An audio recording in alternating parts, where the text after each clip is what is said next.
U.S. tariffs on steel and aluminum from Europe are still in place. How satisfied are you with the specifics that we got yesterday? Do you have confidence, optimism that this could actually lead to something? Well, Sherry, I think the short answer to that would be no and no. One, we did not get an agreement yesterday.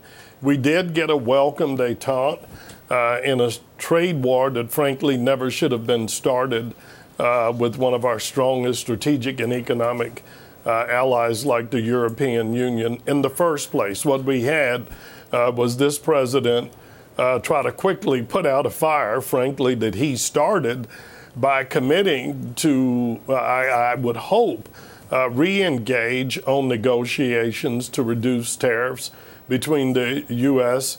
And the European Union that frankly started under President Obama when we launched the proposed Trans-Atlantic Trade and Investment Partnership Initiative. But it is a welcome bit of relief, particularly for the auto manufacturing industry. But as you noted at the top, Sherry, because those steel and aluminum tariffs are still in place, you still have the retaliatory tariffs in place that have been so damaging to America's farmers, as you just heard Congressman Hoyer mention. Ambassador, still the Europeans did promise to buy more LNG, more soybeans from the United States. How concerned are you that this might embolden the White House to use tariffs with other trading partners as a bargaining tool going forward? Keep using those, and would that be a good strategy? Well, I don't. If it's going to cause the kind of pain that we've seen happen to the farming economy, and you have a Republican president against the very loud objections from his own party, now having to promise billions of dollars in aid to America's farmers to redress a wrong, frankly, that he imposed on them, I think the answer lies in that. It just doesn't make sense. Now, I want to make sure, Sherry, as you heard Congressman Hoyer reference, America should hold China's feet to the fire. And we should ask all of our trading partners, whether they're longtime allies like Europe or the European Union or Mexico or Canada, to give us fair access to their markets. But there is a more thoughtful approach to doing that.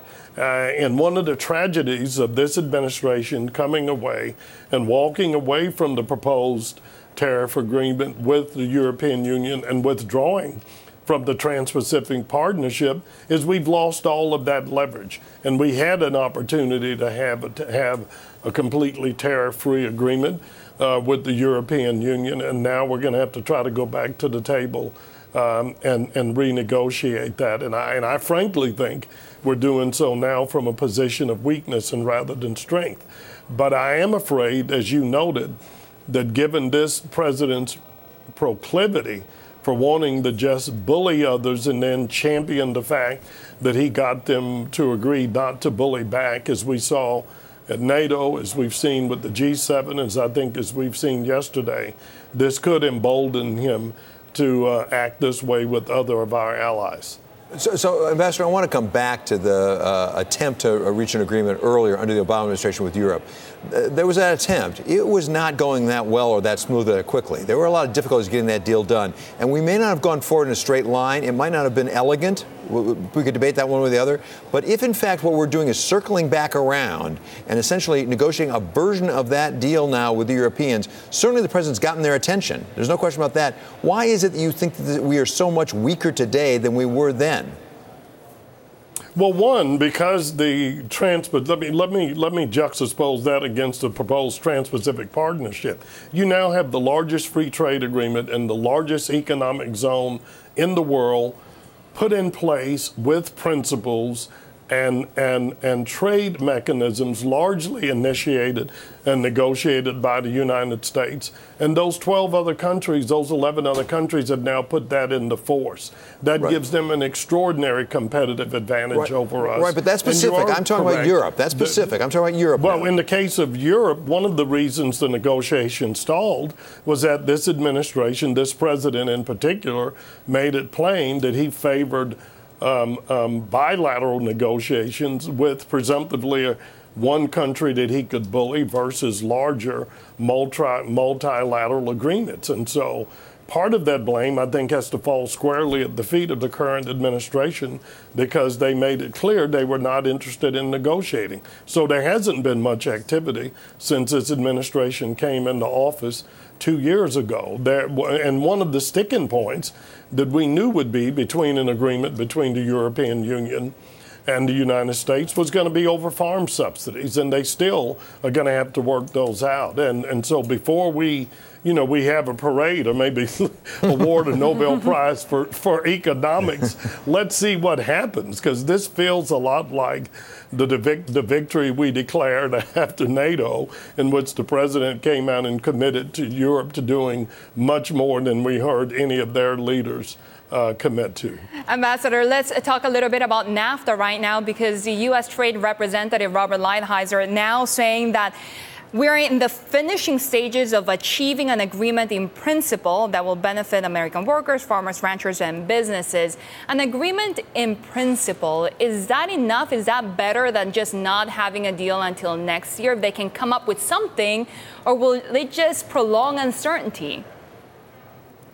Sherry, in principle, I've been on a diet and exercise regime for the last 24 months, and I'm healthier than I am. And I think, not to make light of it, in principle, it's just that. The reality is we had completely updated NAFTA as part of the Trans-Pacific Partnership.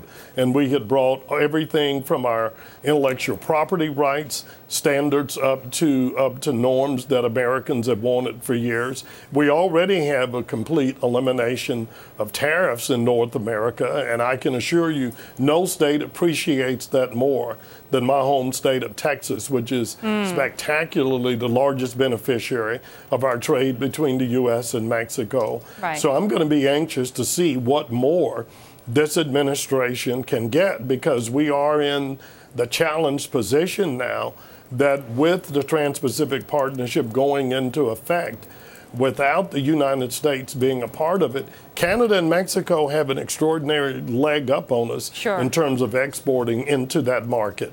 But I'm hopeful Ambassador Lighthizer perhaps might be able to get an agreement beyond what we had proposed in the Trans-Pacific Partnership. But as you know, Mexico just elected a new leader, principally based on his opposition to the president's very damning relationship. Maybe a bit more difficult with López Obrador. Thank you so much, Ambassador, former U.S. Trade Representative, and Gibson, Dunn & Crutcher Senior Counsel Ron Kirk.